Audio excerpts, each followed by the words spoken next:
dedicated to advancing key projects and investments to support the sustainability of the agriculture sector to establish itself as a leader in food security. The Ministry of Agriculture has been providing farmers more access to both local and regional markets for their produce. By increasing food production, Guyana is getting closer to achieving CARICOM's 25 by 2025 agenda.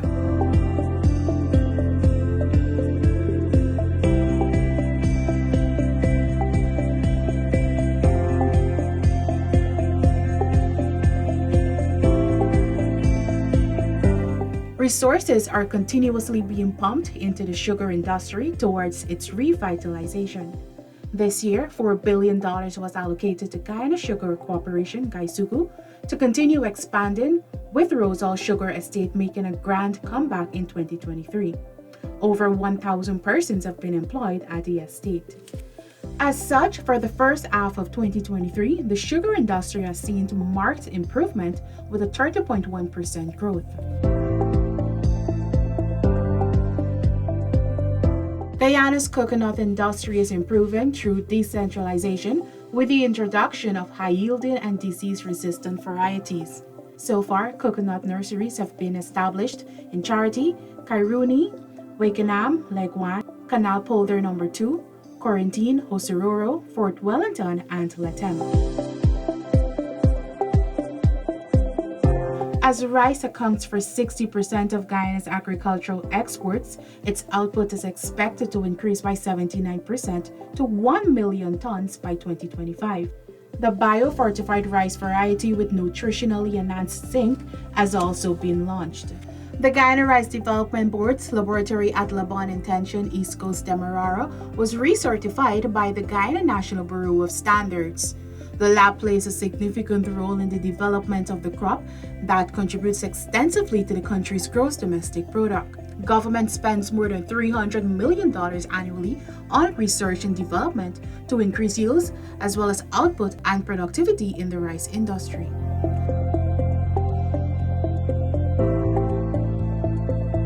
Government has provided the fisheries and aquaculture sector with $349 million to expand brackish water shrimp farms. Works are progressing on the $100 million prawn production project, which is set to commence shortly at Unverwat. 10 ponds are being constructed there.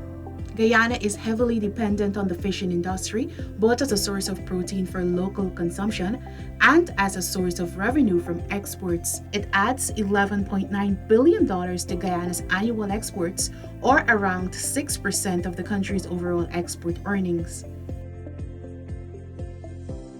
The sum of $19.7 billion is being invested to construct new drainage structures across Guyana to alleviate flooding. A crucial structure, the Hope Canal drainage system, that aids in drainage on the east coast of Demerara, will be replicated in regions 3, 5, and 6. Work on the designs and research has already begun.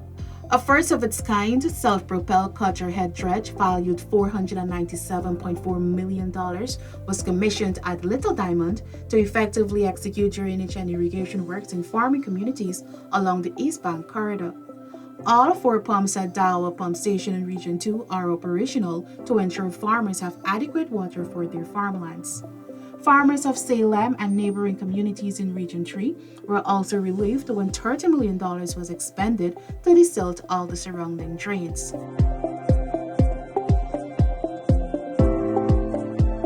Some 1,200 tons of soya have been produced in the first half of 2023.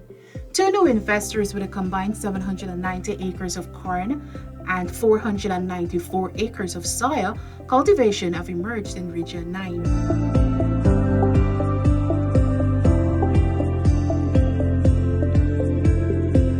Small, medium, and large-scale poultry farmers are benefiting from reduced interest rates on loans for the poultry sector from 8% to 5%. The other crop sector and livestock industry both grew by 9.4% in the first half of this year. Over 200 cattle will be artificially inseminated in Region 9 by the end of 2023. The cattle industry in Guyana is poised for significant improvement with the imminent completion of a state-of-the-art $600 million abattoir in Unfawat, West Coast Berbice Region 5. The new abattoir will not only modernize Guyana's meat processing capabilities, but also conform to international standards. This will unlock new markets for Guyana's beef, boosting the income of cattle farmers and creating valuable employment opportunities. The Black Belly Sheep project, which is progressing, will guarantee that Region 5 becomes the livestock capital of the Caribbean, generating significant foreign exchange earnings and job prospects for many.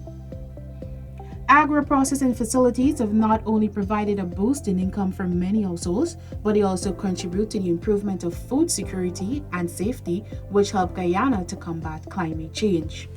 To increase food security and build more resilient and self-sufficient communities, more focus is also being placed on coastal and interland development. Farmers countrywide were provided with the necessary measures and investments to develop a robust, resilient, and sustainable agriculture sector.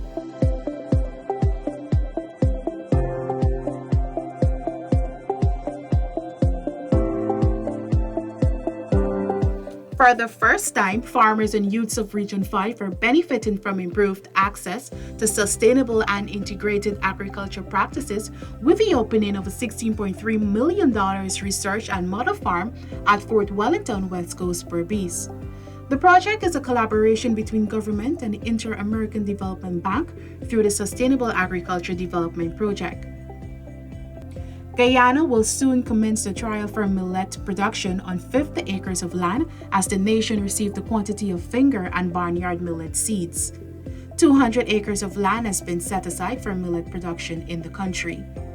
Trials for millet production will be carried out in regions 4, 9, and 10.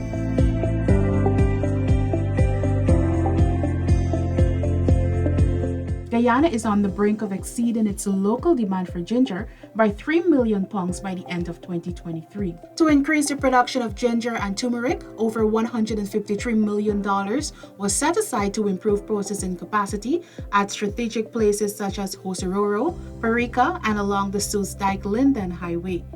Planting supplies were given to 965 farmers in the first half of 2023 to help with the cultivation of various crops.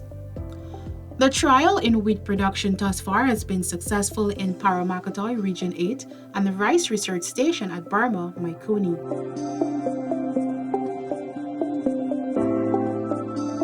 To attain CARICOM's Vision 25 by 2025 target of propelling food production, the third Agri-Investment Forum and Expo was launched.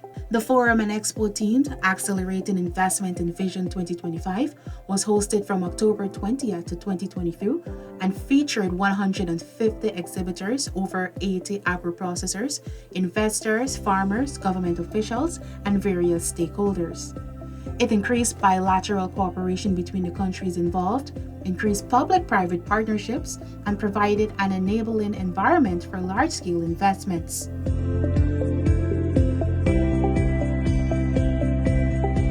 Some $200 million has been put aside for the expansion of the Shade House program this year.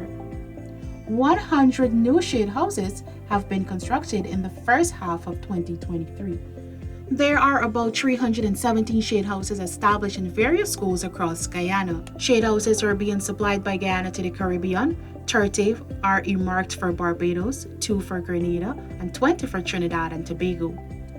Over 70% of youths in the Agriculture Innovative and Entrepreneurship Program are now successful agribusiness owners. The cultivation of high-value crops at the 54 shade houses at Narimon Repo has been extended to other crops such as kale, mint, blue star sweet peppers, celery, cilantro, and parsley, which each shade house generating 1,000 to 1,500 heads of lettuce every 3 weeks. The onion project spanning 2.6 acres of land is also being executed at Narimon Repo. Across the 12 beds, the Brazilian onion variety showed a yield of roughly 9.5 tons per acre. Hydroponics farming, a state-of-the-art, highly profitable and innovative project, is a true demonstration of unlocking opportunities for youths. The Victoria Greens Hydroponics project, being one of the most technologically advanced in the Caribbean, reaped its first harvest in October. Victoria Greens cultivates fresh herbs and vegetables. The project is being executed by the Israeli company Carlico Inc. The launching of the $4.5 million hydroponics project for over 300 young people in regions 2, 5, and 10 is the largest hydroponics project being undertaken in Guyana and the Caribbean. In this innovative approach, Guyana wants to have 50% of the new farms owned by youths and women by 2030. The launching of the $200 million Shade House project at GSE in Cotton Field will see the construction of a hydroponics shade house. The facility is expected to generate a projected annual revenue of over $65 million for the Osikobo region by its second year. A Memorandum of Understanding (MOU) was signed by the governments of Guyana and Cuba for the provision of technical assistance services in forestry and agriculture in Guyana. The MOU establishes a general framework of collaboration between the Ministries of Agriculture in Cuba and Guyana, with emphasis on agriculture and vegetable products, livestock and animal products, beekeeping, forestry, and other areas. The farmers' markets, which attracted thousands throughout Guyana, were deemed successful. Farmers' market day ensures that fresh agricultural products and produce are being sold at affordable prices. 86 students who graduated from the Guyana School of Agriculture GSA have been challenged to expand, diversify, and modernize Guyana's resilient and competitive agriculture sector. The graduates achieved various qualifications including Diploma and Certificate in Agriculture, Diploma in Animal Health and Veterinary Public Health, and Certificate in Forestry and Agro-Processing. A number of agriculture extension officers also received training to advance output from the various subsectors.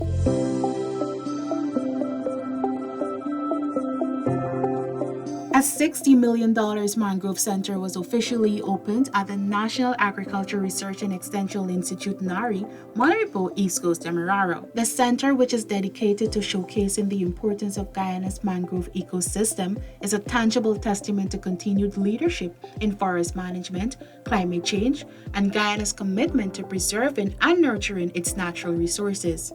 This project is part of a partnership with the Guyana Conservation Institute, GCI, a project implemented by Irokrama through funding from the ExxonMobil Foundation. To sustainably restore and manage mangroves, $200 million was allocated to various developmental projects in 2023.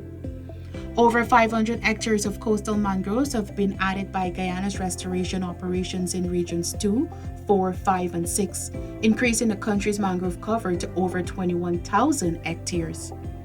These are the outcomes of government's significant investments in the agriculture sector, which were undertaken to establish Guyana as a net exporter of food in the region.